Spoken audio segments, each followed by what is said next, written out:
On va changer de sujet, fidèles auditeurs, parler encore de cette affaire dite détournement de plus d'1 milliard de francs guinéens à la mairie de Matama. Je le disais à l'entame, une réunion a réuni, a mobilisé les conseillers puis certaines personnes concernées par ce dossier aujourd'hui à la mairie pour discuter sur comment ce montant a été utilisé. On cherche à savoir est-ce une fumée blanche s'est dégagée à cette rencontre. On va écouter notre premier invité. Il s'agit de monsieur Youssouf Kamara. Il est conseiller à la mairie de Matam. Bonsoir monsieur Kamara. Bonsoir monsieur. Bienvenue dans cette émission. Avec plaisir. Eh bien, est-ce que vous avez compris d'où est parti cet argent? Une fois encore, je vous remercie de cette opportunité.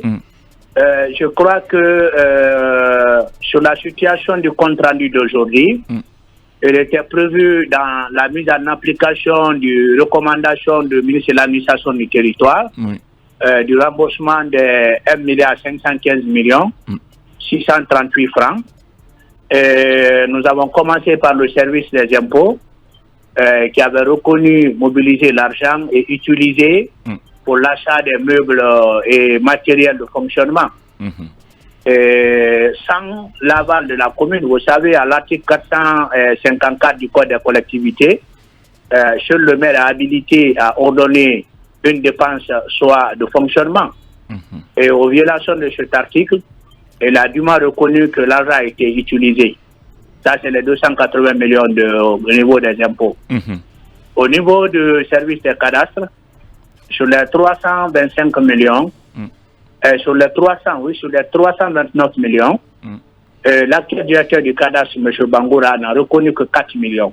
C'est que ces deux prédécesseurs qui étaient là en 2018 et 2019, qui sont décédés, qui, à ma foi, ne les dispense pas de cette question de justification parce que les documents comptables doivent exister.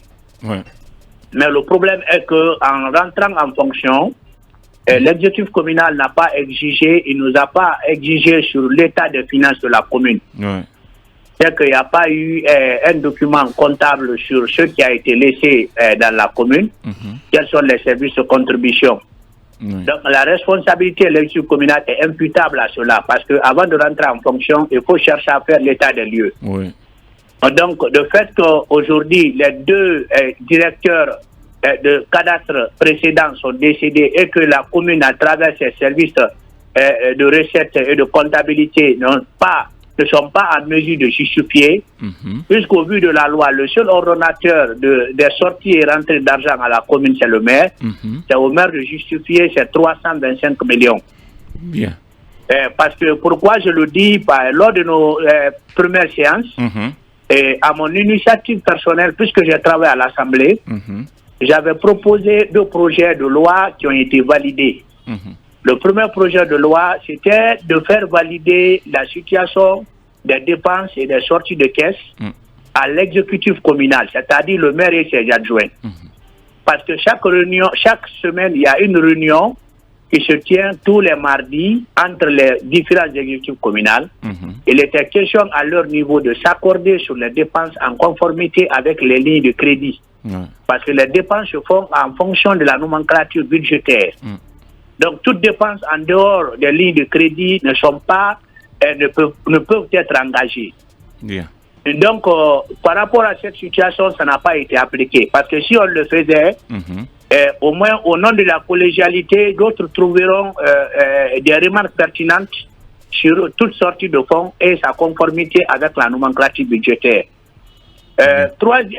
Deuxième proposition, j'étais en ma qualité de rapport de la commission de finances, on a proposé à ce que les services de recettes, puisqu'ils déposent les recettes contre les quittances de la receveuse communale, que la commission éco-finance, qu'on les remonte de façon mensuelle, les situations des finances pour que nous soyons éclairés chaque mois quel est le niveau de recouvrement et quelle est la performance de tel ou de tel agent de recouvrement.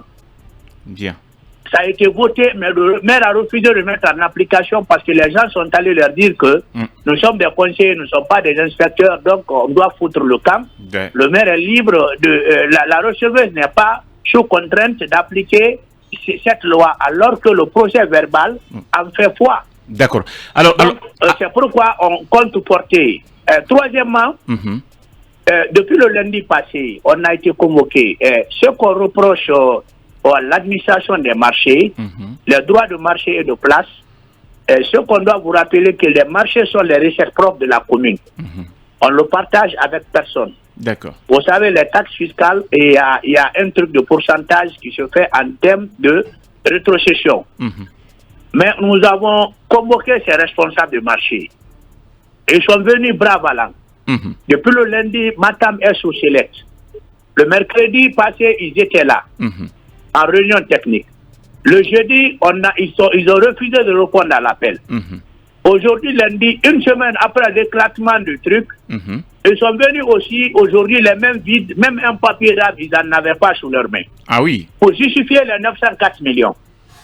Comment ils ont justifié ça alors? Ils n'ont pas justifié. Ils n'ont pas justifié. De façon encore cavalière, le président de séance, M. Silla, 4e vice-maire, affirme encore, ce qu'on va faire, il faut que les administrateurs aillent faire la situation et revenir demain matin, on va mettre une commission.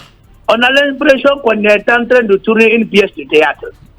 Alors que les recommandations du ministre sont claires. Je veux qu'on me dépose sur ma table le mercredi soir les 1,5 milliard en liquidité. On a dépassé la phase de justification parce que quel est le alors la personne qui dit avoir acheté des meubles, comment est-ce qu'elle va faire? Parce qu'on demande l'argent. Est-ce qu'elle a pu justifier? Est-ce qu'elle a pu justifier réellement l'achat de ces meubles? Non, le débat n'est pas à ce niveau. Parce que la loi ne l'autorise pas, ceux qui l'utilisent lui-même parce que c'est un service de recette. Et ce qui prévoit à sa place, j'aurais fait une plainte contre la personne si j'étais le maire pour qu'il puisse justifier cela. Est-ce que vous comprenez? Les meubles là, c'était pourquoi? C'était pour le fonctionnement du service cadastre. Ok. Bien. Donc à ce jour, c'est qu'on peut retenir, il n'y a aucune explication claire autour en tout cas de la disparition de ces 1,5 milliard. Le premier justif, pour le moment, les impôts ont reconnu. Mais le service cadastre, dans l'exercice 2018-2019, puisque la commune n'avait pas fait l'état des lieux sur l'avancement des questions de finances concernant le dit service, la responsabilité est imputable à l'exécutif communal, en premier le maire, parce que c'est lui qui est ordonnateur du budget communal. Deuxième position, les recettes de marché sont nos recettes propres. C'est au maire de nommer et de révoquer ses administrateurs de marché. En amont, il n'y avait aucun mécanisme de contrôle et de vérification sur l'état d'avancement des recouvrements et des dépôts au niveau de la commune. Raison pour laquelle ce manquement est tellement grave que nous avons entendu plus de 3 ans pour que 900 millions soient détectés à ce niveau. Donc le fonctionnement, la gestion, ce n'est pas un fruit du hasard. Pour gérer, il faut des mécanismes de contrôle. Si vous ne mettez pas des mécanismes de contrôle, parce que ce qu'on ne vous a pas dit dans la question de gestion des administrations de marché, au marché Avaria, en début 2020, il y a eu un administrateur nommé de M. Salif Oussila qui est ami au maire, qui est voisin au maire, qui se promène, qui se pavane, qui a détourné 6 mois de recettes au niveau du marché Avaria. C'est pas possible. Donc, ça n'a pas, c'est-à-dire, ça ne fait ni chaud ni froid au maire. On a l'impression que l'agent des contribuables de Matam, c'est un bien privé du maire.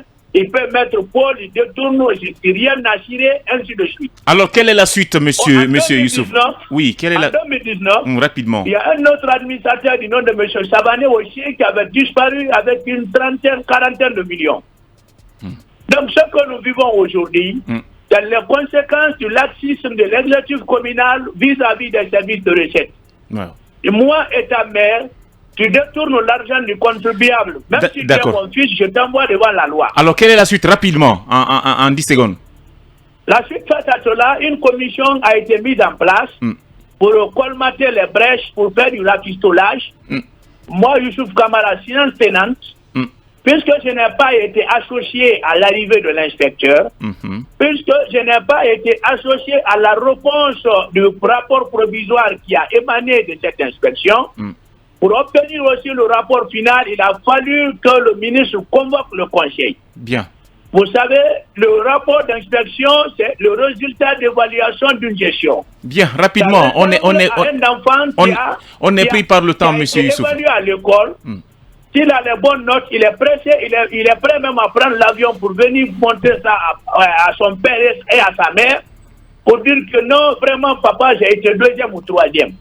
Mais si vous cachez le rapport par derrière vous pour masquer la situation, pour qu'on ne le cherche pas, on ne va pas gérer les conséquences. D'accord. Donc, en définitive, moi j'ai été clair, je ne serai solidaire de tout colmatage, de tout rafistolage. Merci. Pour masquer les comptes, je dirais devant le ministre que tout ce qui a été peint en blanc, c'est du faux. Merci. C'est ça la vérité. Merci beaucoup à vous, Youssouf Kamara. Il est conseiller à la mairie de Matam. On observe une pause et on revient juste après.